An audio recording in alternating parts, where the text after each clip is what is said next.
बहुत महान है। जानते हो हमारे डायनेस्टी में कौन हुआ है? तो सबसे पहले नाम लेते हैं निमि महाराज का, जिसका आज हमने श्लोक पढ़ा। तो निमि महाराज एक्चुअली जो वशिष्ठ जो दशरथ महाराज के कोर्ट में थे ना, एक बार ऐसा हुआ था कि निमि महाराज ने ये यज्ञ का आयोजन किया था, लेकिन उसी समय उसमें यज्ञ के लिए वशिष्ठ आने वाले थे यज्ञ को संपन्न करने वाले। लेकिन उसी समय वशिष्ठ को देवताओं से निमंत्रण आया कि आप हमारे यहाँ पे आइए यज्ञ संपन्न करने के लिए। तो वशिष्ठ बोले शायद वहां पे ज्यादा डोनेशन मिलेगा, तो वो वहां चले गए। ये लीला है, ऐसा नहीं कि ऋषि कोई लालची रहते किसी चीज के।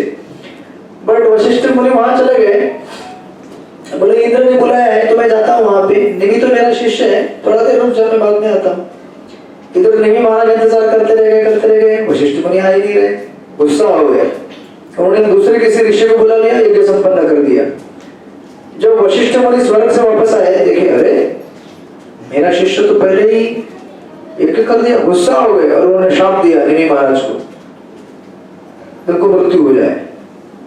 ये सब लीला है समझाने के लिए। तो जब निमि महाराज को शाप दिया, उस समय ये निमि महाराज श्लोक बोलते हैं। निमि महाराज को शाप मिलने के बाद निमि महाराज ने भी शाप दे दिया वशिष्ठ मुनि को कि आप भी खत्म हो जाए। भागवत में बड़े विचित्र प्रसंग है, दुनिया ऐसा कॉम्प्लिकेटेड है।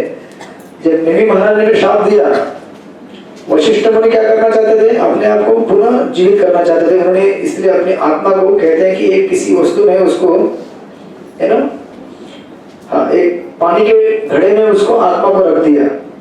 ये सब बड़े बड़े योगी, सिद्ध योगी ऋषि हैं, तो उन्होंने अपनी आत्मा को वहां रख दिया और फिर जब तक नया शरीर नहीं मिला, फिर बाद में नया शरीर ले लिया वशिष्ठ के रूप में। और निमि महाराज बोले कि मुझे तो कोई शरीर नहीं चाहिए बाबा।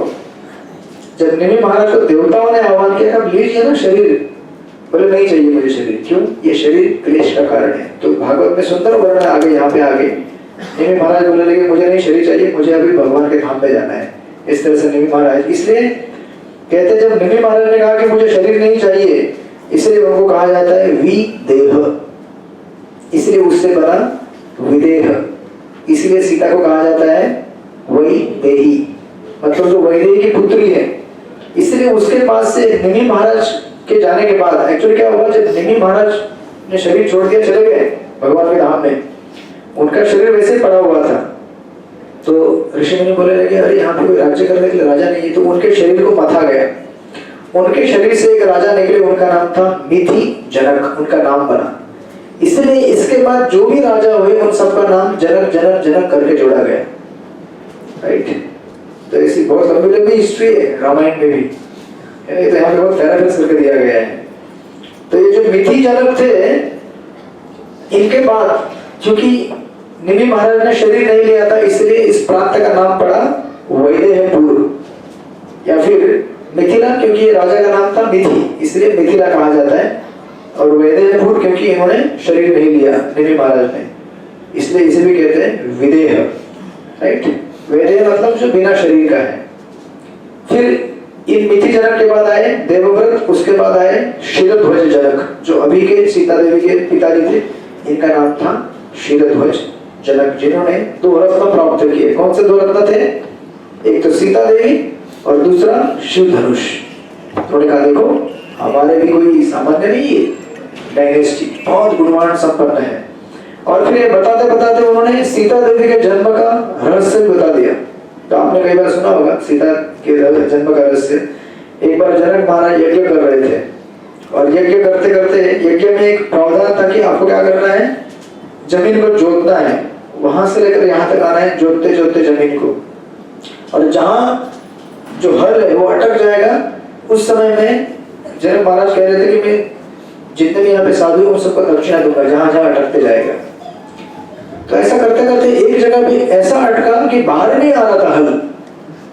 तो सारे पुरोहित लोगों को बुलाया गया, सैनिकों को बुलाया उसको खोदने के लिए। जो मैंने इसको खोदा तो उसमें से एक सोने का बक्सा बाहर आया। जनक महाराज बोले तो अद्भुत है, इतना बड़ा सोने का बक्सा। जब उन्होंने सोचा कि क्या सोने के बक्से में कुछ तिजोरी की चाबी है, पहले के जमाने में ऐसा होगा, मैं पता आपकी बहुत पुराने लोग क्या करते थे मालूम है ना, पैसा सोना चांदी कहाँ छुपा देते? जमीन के अंदर, दीवार के अंदर। कहते थे बंटी तेरे घर के पीछे एक नीम का पेड़ है, उस नीम के पेड़ के नीचे एक संदूक है, उसको खोलना, उसमें 5 किलो सोना है। पहले का बैंक ऐसा हुआ करता था। तो जनक महाराज बोले कि इसमें कुछ पैसा तो नहीं है, किसी तिजोरी की चाबी तो नहीं है। अरे इसमें तिजोरी की चाबी का पैसा है, उससे बहुत बड़ी चीज थी। जब उन्होंने ढक्कन खोला, उसमें कौन था? सीता मैया थी। सीता मैया देख के मुस्कुरा रही थी ऐसे एकदम। और ये जितने भी भगवान के अवतरण होते हैं, जैसे हमारे इधर बच्चा जन्म लेता है तो उसको बाल होते हैं क्या? होते हैं क्या? घने घने बाल होते हैं क्या? भगवान कृष्ण जब जन्म लिए, लेकिन ऐसे घने घने बाल होते हैं ऐसे? तो फिर जब भगवान कृष्ण जन्म लिए थे कैसे बाल है उनके? जब मथुरा के कंस में जेल में जन्म हुआ भगवान का, कैसे थे? उसी तरह से सीता देवी जब निकली ऐसे मत, और हम सब का जन्म कैसे होता है? जोर से रोते हुए। भगवान कैसे हंसते हंसते आते हैं। सीता देवी ऐसे मुस्कुरा रही थी, जनक महाराज को देख रही थी, बोले तो अद्भुत बालक है, तेज प्रकाश, घने सुंदर बाल, आंखों में ऐसे जैसे बिना काजल लगाए भी चमक रहे थे। जब जनक महाराज ने देखा, बोले तो अद्भुत बालक है, और प्रसन्न हो गए। और उस दिन से उन्होंने उनको अपनी पुत्री के रूप में स्वीकार किया। इसलिए सीता देवी का और एक नाम माना जाता है भूमि सुत, यानी कि भूमि से जन्म लिया हुआ, या फिर वैदेही, वो तो मैंने बताया आपको, या फिर सीता भी कहा जाता है क्योंकि हल का जो अपर पॉइंट है इसके नाम पे पड़ा सीता, ऐसा कहते हैं। इस तरह से जनक महाराज सीता को देख रहे थे, छोटी सी बालिका है ना। ये क्या कर रहे हैं जनक महाराज? याद कर रहे हैं। और जनक महाराज फिर सीता को देखते, कहाँ पे? स्वयंवर में सीता देवी गार्लैंड लेके खड़ी है राम को लगाने के लिए। उनकी आंखों से आंसू झलक रहे कि ये वही सीता है, लेकिन अभी ये सीता क्या होगी? मुझसे दूर हो जाएगी, है ना, चली जाएगी, कभी अयोध्या चली जाएगी। उनकी आंखों में आंसू आ रहे थे। इस तरह से ये इतना अद्भुत प्रसंग है ना। इस समय उस एरेना में सीता राम एकत्रित थे, दशरथ और जनक महाराज एकत्रित थे, अयोध्या मिथिला एक साथ आई थी। देखिए भविष्य में ऐसा होने वाला नहीं है। रामायण इतना रुलाने वाला प्रसंग है, ये शादी होने तक तो खुशी है, जैसे शादी खत्म हो जाएगी रामायण असली स्वरूप में आ जाएगा, जो कि संसार का स्वरूप है। याद रखिए, रामायण मतलब हमारे जीवन को प्रदर्शित करता है। जैसे विवाह हो गया 2 दिन के अंदर, झटके के ऊपर झटके, और वनवास में गए, उनको लगा ठीक है वनवास में ठीक से रहेंगे। इस संसार कैसा है? जंगल है एक बहुत बड़ा। इस जंगल में क्या है? बड़े बड़े असुर हैं, काम क्रोध लोभ मोह मत्सर, ये हमको जीने नहीं देंगे तब तक जब तक हम भगवान की शरण में वापस नहीं आएंगे। रामायण बड़ा रोचक प्रसंग है ना। इसलिए आप कभी अगर ये टीवी में देखकर बोर हो जाए ना तो रामायण पक्का पढ़िएगा। इतना मनोरंजन है रामायण में, और इतना आदर्श भी है, इतना संस्कृति है, इतना एडवेंचर है। ये तो मैं समझ वाला बुक पढ़ रहा हूँ, गीता प्रेस का एक लंबा आता है, श्लोक बाय श्लोक अनुवाद के साथ में प्रभुपाद की कमेंट्री अब लीजिए, भागवत को थोड़ा सा 2-3 चैप्टर का पढ़ते, इतना आनंद आएगा। मैं तो जब चित्रकूट गया था आज से 2-3 साल पहले, 6 साल पहले, चित्रकूट में मंदाकिनी गंगा नदी बहती है, इतनी सुंदर, वाह, मतलब इतनी गहरी भी नहीं और इतनी ज्यादा पानी भी नहीं, कल कल कर कर पानी बह रहा है। उस तरफ बड़े बड़े पेड़, इस तरफ बड़े बड़े पेड़। जो मैं बुक लेके बैठा वहां पे 3-4 दिन के अंदर मैंने पूरा एक खंड पढ़ के निकाला। 2 खंड का रामायण है, मतलब ना नींद ना भूख ना प्यास, पढ़ते जाओ पढ़ते जाओ पढ़ते जाओ। रामायण की अमृत धारा बहती रहती है, इतना सुंदर वर्णन है। और जैसे चंद्रमा और सूर्य में एक साथ आया हूं, जैसे शक्ति और करुणा एक साथ आई हो, है ना। और ये सब किसके साथ में आए थे? दुनिया का भला करने के लिए। इस सीताराम का विवाह मतलब क्या है? विश्व का कल्याण करने के लिए। क्यों? क्योंकि जहां पर राम है वहां पे कड़क आदर्श है। लेकिन हम सब तो नालायक है ना एक नंबर के। हम सब, बहुत सारे लोग नियम तोड़ने वाले हैं, तोड़ते ही हैं। इसलिए उस समय अगर वहां पे सीता नहीं रहेगी तो हमें कोई नहीं बचा सकता। भगवान तो एकदम कड़ा नियम लेके बैठे हैं, सर्वधर्मान परित्यज्य मामेक शरणं व्रज, मुझे शरण आओ तभी कृपा मिलेगी। लेकिन राधा रानी क्या बोलती है, छोड़ दो ना कृष्ण, जाने दो ना, बेचारा 1 महीने बाद आया है मंदिर में, देखो कैसे रो रहा है बेचारा, कितना कष्ट में मेरी तरफ देख रहा है वो, और मेरी तरफ देख रहा है तो मेरा बच्चा है, मेरे बच्चे को मैं कैसे मना कर सकती हूँ, छोड़ दो उसको, छोड़ दो, कृपा दे दो। और इतना नहीं बनेगा, इसलिए दोनों साइड में 2 और असिस्टेंट खड़े हैं। कौन है? ललिता विशाखा। अगर गलती से अगर राधा रानी को कृष्ण ने जिद कर दिया, नहीं, तो इधर से राधा ललिता विशाखा बोलते रहते, जाने दो ना, है ना, छोड़ दो बेचारे को, कुछ गारंटी नहीं, अभी आया है, अगर ज्यादा बोलेंगे तो वापस आएगा नहीं। जैसे कभी घर से झगड़ा करके जो भाग जाता ना बच्चा, जब वापस आता तो माता पे पानी पिएगा, चाय पिएगा, हर्बल टी पिएगा, ठीक है। कितना उसको अगर पिताजी डांटते हैं ना तो मम्मी क्या बोलती है, क्यों डांट रहे उसको, 2 महीने बाद आया है, डांटोगे तो वापस जाएगा, डांटो मत उसको, समझाती है ना, क्या रहता है वो, समझाती है वो, क्योंकि माँ का हृदय ज्यादा विस्तारित रहता है। ये मत सोचना है कि हम लोग भक्ति में गोपीनाथ की वजह से टिके हुए हैं, हम भक्ति में किसकी वजह से टिके हुए हैं, राधा रानी की वजह से, और राधा रानी के जो असिस्टेंट है सखिया, उनकी वजह से। सखिया कहती रहती है, अनेक प्लान बनाती है कि कैसे इस जीवात्मा को राधा कृष्ण के पास लाके उनकी शरण में लाना है, उनकी कृपा देनी है। इसलिए सीताराम का विवाह मतलब स्ट्रेट। इसलिए देखिए, जब महामंत्र गाते हैं आप, महामंत्र में क्या होता है, सबसे पहले हरे होता है, हरे मतलब राधा या सीता। हम पहले माँ को पुकारते हैं, फिर पिताजी को पुकारते हैं, क्योंकि जानते हैं कि बिना मम्मी के अगर पापा जी के पास जाने की कोशिश करें तो पापा जी लाफा लगा देंगे, दारू पी के आता है घर में नालायक, दारू पी के घूम रहे हैं हम संसार में, नहीं पी रहे। अरे दारू मतलब क्या होता है, दारू मतलब संसार का नशा, मतलब मोह मत्सर्य।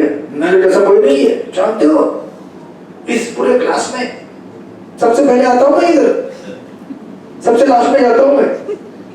किसी भी चीज का गर्व कभी भी हो सकता है ना, तो अच्छा है पहले आना, लास्ट में जाना। लेकिन मम्मी संभाल के रहती है, नहीं जाने दो बेचारा, मेरा ही तो बच्चा है। इसलिए सीताराम का विवाह मतलब हमारे लिए उम्मीद, राधा कृष्ण का साथ में आना मतलब हमारे लिए उम्मीद। आई थिंक हमने रामानुजाचार्य के प्रसंग में पढ़ा था ना, आपको याद रहेगा नहीं रहेगा, है ना। जब लक्ष्मी और नारायण साथ में रहते हैं तो हमारा उद्धार गारंटी है। इसलिए कभी भी अकेले नारायण या फिर अकेले राम या कृष्ण की पूजा नहीं की जाती है।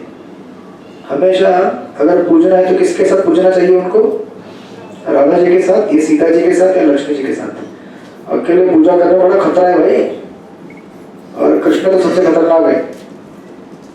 कुछ भी कर देंगे बाद में बोलना मत मुझे, अभी समझ जाना कि आज तक हमारा काम क्यों नहीं बना है, क्योंकि आप पहले गोपीनाथ की तरफ जाते हैं, गोपीनाथ दे दो ना जरा कुछ। राधा रानी के बिना एप्लीकेशन पास नहीं होता है। इसलिए प्रभुपाद जी कहा करते हैं कि वृंदावन में लोग क्या कहते हैं, राधे राधे, तो क्या होता है, कृष्ण स्वीकार करते हैं उसको। तो इसलिए महामंत्र में सबसे पहले क्या आता है, हरे कृष्ण कृष्ण कृष्ण हरे हरे, हरे राम राम राम हरे। इसलिए हमें सीता और राम के विवाह से बड़ी उम्मीद मिलती है। लेकिन इसी में एक प्रसंग होता है, वशिष्ठ मुनि तो प्रधान पिलर कहाँ चला गया, और उसको बुलाइए, वे कीर्तन करने का समय हो गया। नहीं आप बैठिए, मनीष पीछे मैनेजर लोग हैं ना पीछे हमारे, आज दोनों तीनों मैनेजर को साथ में देख रहा है एक साथ। हरे कृष्ण। उस समय एक प्रसंग होता है, बड़ा विचित्र प्रसंग, जो एक दूसरे के साथ भयंकर लड़ाई करते थे। कौन कैरेक्टर है दो, कौन कैरेक्टर है इस समय इस महल में? अरे कहाँ है आप लोग, बॉम्बे में है क्या? अरे हमको जनकपुरी में जाना है, आपको सीताराम के विवाह में नहीं आना है क्या? विश्वामित्र मुनि और वशिष्ठ। हाँ, ये अकेले हैं। भविष्य में देखा कि वर्तमान में, अरे भगवान की लीलाएं हर ब्रह्मांड में चलती रहती है। इस समय किसी एक ब्रह्मांड में सीताराम का लीला चल रहा है विवाह का, अबे वहां पहुंच रहा है, वहां से न्योता आया हमको, और हमारे लिए क्या करेंगे, पॉज बटन दबाएंगे, बोलेंगे अच्छा आपका टाइम हो गया, ठीक है, अगले हफ्ते वापस आपको प्रवेश मिलेगा। और इस पूरे हफ्ते में क्या करना है, आपको तैयारी करना है, भगवान के लिए भोगा बनाइए अपने के लिए, है ना। तो सीताराम इस बार जब आएगी ना, रामनवमी अभी आएगी, तो हम लोग यहाँ पे मनाएंगे, जैसे जन्माष्टमी हमने मनाया था, ठीक है। रामनवमी आएगी ना अप्रैल में, जन्माष्टमी नहीं मनाया हम लोगों ने, मनाया ना, वो तो गवर्नमेंट का वेलकम। हाँ तो वही एक साथ था, सब मिक्स था वो एक साथ। इधर कोई नहीं बना पाया, जन्माष्टमी पूरा 2-3 बार बनाए। ठीक है, हम लोग रामनवमी मनाएंगे, रेडी। सीताराम के लिए कितने भोग बनाएंगे आप लोग? 108, 500। 2025 is the year of spiritual awakening. Year of spiritual awakening. देखो ज्योतिष भी बोल रहे हैं। Yes. चलेगा, 208 होगा, बराबर 208 होगा। अगर सब साथ देंगे तो नहीं देंगे तो फिर सीताराम के विवाह में एंट्री नहीं मिलेगा। जैसे लास्ट टाइम सबने साथ दिया था वैसे साथ देंगे। सब साथ देगा। किसको किसको आना है सीताराम के विवाह में? सबको आना है। अरे वो और जो सीताराम के विवाह को देखेगा वो जन्म मरण से मुक्त हो जाएगा। अरे वो जन्म मरण से मुक्त होना है तो हमें भगवान का विवाह करना है। हम क्या करते हैं, अपना विवाह रचाना चाहते हैं, जो कि टोटल डुप्लीकेट नकली है। यहाँ पे कोई किसी से विवाह नहीं कर सकता, क्योंकि हम सब प्रकृति हैं। पुरुष केवल एक ही है, कौन है वो?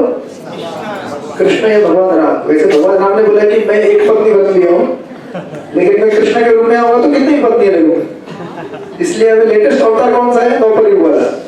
अब उसके बाद चैतन्य महाप्रभु है, तो महाप्रभु कहते हैं कृष्ण से कैसे विवाह करना है, राम को कैसे आदर्श लेना है। तो इस समय यहाँ पे एक बहुत बड़ा प्रसंग होता है कि वशिष्ठ मुनि और विश्वामित्र मुनि दोनों मिलकर डिस्कस करते हैं, कुछ तो कोने में जाके कुछ भी चालू हो जाता है उनका, जैसे ये कर रहे हैं तो बुलाने के लिए नहीं आया। अमन बुलाने के लिए कहा? जनकपुरी, सॉरी अयोध्या में रहे हो, जनकपुरी में नहीं है। तो उस समय ये दोनों जब डिस्कस कर रहे हैं, सब लोग अचंभित थे, क्या डिस्कस कर रहे हैं लोग कोने में जाकर? इधर विवाह होने वाला है सीताराम का, और क्या कोने में डिस्कस कर रहे हैं लोग, दोनों बड़े बड़े ऋषि। तो ये दोनों बड़े बड़े ऋषि क्या डिस्कस कर रहे होते हैं, और देखिए एक टाइम में दोनों सबसे कितने थे? कट्टर दुश्मन थे कि नहीं? आज इतने बड़े दोस्त कैसे हो गए? कैसे हो गए दोस्त? उनको किसने जोड़ा? एक फैक्टर ने, और वो कौन थे? भगवान राम। राम ने उनको जोड़ा। जिस तरह से दो ईंटें बीच में सीमेंट से जोड़ी जाती है, बराबर ना? और सीमेंट क्या होता है?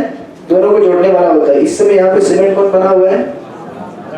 एक टाइम के दोनों कट्टर दुश्मन, लेकिन यहाँ पे एकदम परम मित्र बन गए, वशिष्ठ और विश्वामित्र। दोनों कोने में बैठकर डिस्कस कर रहे हैं और चर्चा कर रहे हैं। क्या चर्चा कर रहे हैं वो जानने के लिए आपको आना पड़ेगा। बहुत गंभीर विषय के ऊपर चर्चा चल रही है उनकी। अब पूरे हफ्ते तक तैयारी करते रहिए। सीताराम के लिए क्या मिठाई बना के लाना है, उनको क्या क्या भोग लगाना है, अगली बार लेके आइए क्यों? विवाह भोग लगाने के लिए क्या प्रोग्राम ही होना चाहिए क्या? ठीक है चलिए। भोग तो कैसे भी लगा सकते हैं भगवान को। नेक्स्ट संडे होगा ना विवाह, तो हाँ नेक्स्ट संडे विवाह होगा। नहीं हुआ तो क्या हुआ, वो समझ लेना साखर पूरा हो गया। एंगेजमेंट आपको डबल सेवा, फिर अगले हफ्ते वापस भोगा लेके आना। हम बोलेंगे यार ये तो क्लास में भोगा ही भोगा लेके आते हैं घर पे। नहीं, लेकिन अभी उससे ज्यादा इंपॉर्टेंट कार्य चालू है, तो मैं 2 मिनट लूंगा। ये जानने के लिए आपको अगले हफ्ते आना पड़ेगा, ठीक है? लेकिन इस बीच में बहुत महत्वपूर्ण कार्य हो रहा है, वो है श्रील प्रभुपाद की पुस्तकों का वितरण। तो सीताराम की लीलाओं को, उनके विवाह प्रसंग और इतने अद्भुत मनमोहक लीलाओं को पूरी विश्व तक फैलाने के लिए श्रील प्रभुपाद ने अपने ग्रंथों के माध्यम से हमें एक अपॉर्चुनिटी दी है। तो इस साल राधानाथ महाराज ने कहा है कि इस्कॉन चौपाटी का नंबर 1 आना चाहिए पुस्तक वितरण में। तो बहुत बड़ा कार्य दिया है आपको। तो मैं चाहता हूँ कि आप इसमें योगदान दें और घर घर तक गीता को पहुंचाएं और इन्हीं प्रभुपाद के संदेशों के माध्यम से हम उनसे सीता राम के और राधा कृष्ण के लीलाओं में उनको इनवाइट करेंगे। तो जैसे आप लोगों ने लास्ट ईयर किया था बुक डिस्ट्रीब्यूशन, इस साल भी आपको करना है और लास्ट ईयर से ज्यादा करना है, डबल। और कंट्रीब्यूशन केवल यहाँ से नहीं आना चाहिए, इधर से भी आना चाहिए। क्या आप लोगों को सीताराम के विवाह में नहीं आना है क्या? आना है ना। और फिर पूरे महीने आप करेंगे, इस महीने के अंत में हम लोग मनाएंगे बड़ा रामनवमी। रामनवमी नहीं, सॉरी, रामनवमी तो राम जी का जन्म होता है। हम मनाएंगे सीताराम विवाह, फिर बनाएंगे हम लोग 208 होगा, ठीक है। 31 दिसंबर तो आप लोग मनाते ही। हम लोग 31 दिसंबर के बाद जो भी आएगा संडे, उसमें 31 मनाएंगे। लेकिन पूरे महीने आपको इसलिए क्या करना है? मेहनत, पुस्तक वितरण के माध्यम से। तो सब लोगों से मैं एक गुजारिश करूंगा कि सब लोग पुस्तकें लेके जाइए, बड़ी मात्रा में पुस्तकों का वितरण कीजिए जहां जैसे हो सके। अपने ग्रुप से कम 1000 पुस्तक तो होना चाहिए, नहीं? कम कह रही है, ज्यादा होना चाहिए ना? कितना? 5000, 5000? जीवन बोला 10,000। वो कह रहे मेरे को थोड़ी बांटना, मैं तो बॉक्स दूंगा। सबको पता है ना कि कैसे बुक्स लेके जाना है। हाँ, पुस्तक यहाँ पे आपको कांटेक्ट, 1 पॉइंट कांटेक्ट तुलसी भाई माता जी, अनंत शाही प्रभु, इनको कांटेक्ट कीजिए आप लोग। वो आपको पूरा बताएंगे पुस्तक कहाँ। संगीता माता जी पुस्तक लेके जाना है। हाँ, नहीं तो कमलनाथ प्रभु भाऊ किधर है हमारे? लड़का भाऊ बाहर है क्या? लड़का भाऊ, लड़की कहीं जा रही है। आज कितने वक्त हुआ है? 100 हो जाएगा क्या? आज कितने वक्त आए? 100। अरे अगर सबने सोचा 5-5 करेंगे तो कितना हो जाएगा? कितना? 510?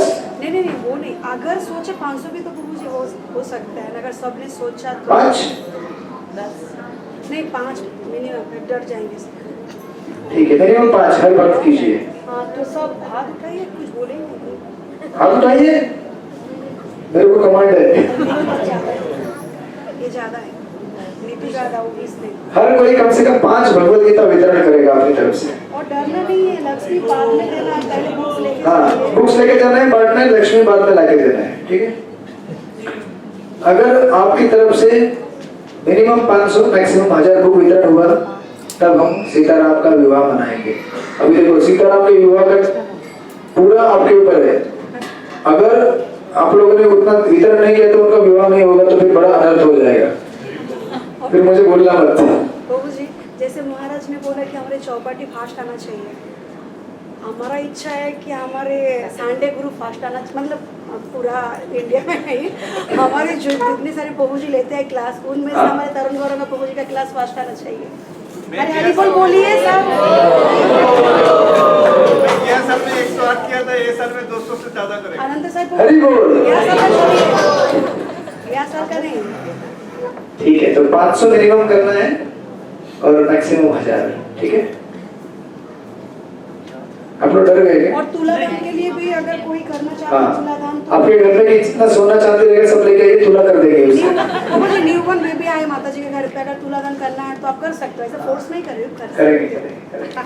धीरे धीरे सब लोग करेंगे, ठीक है। हरे कृष्णा। श्रील प्रभुपाद की जय, सीताराम लक्ष्मण हनुमान की जय। हरि बोल। तो आप लोग पहले बैठे रहिए, उठिए मत। मैं जब बोलूंगा उठिए तब उठिएगा, तब तक पहले कीर्तन स्टार्ट करेंगे हम लोग, ठीक है।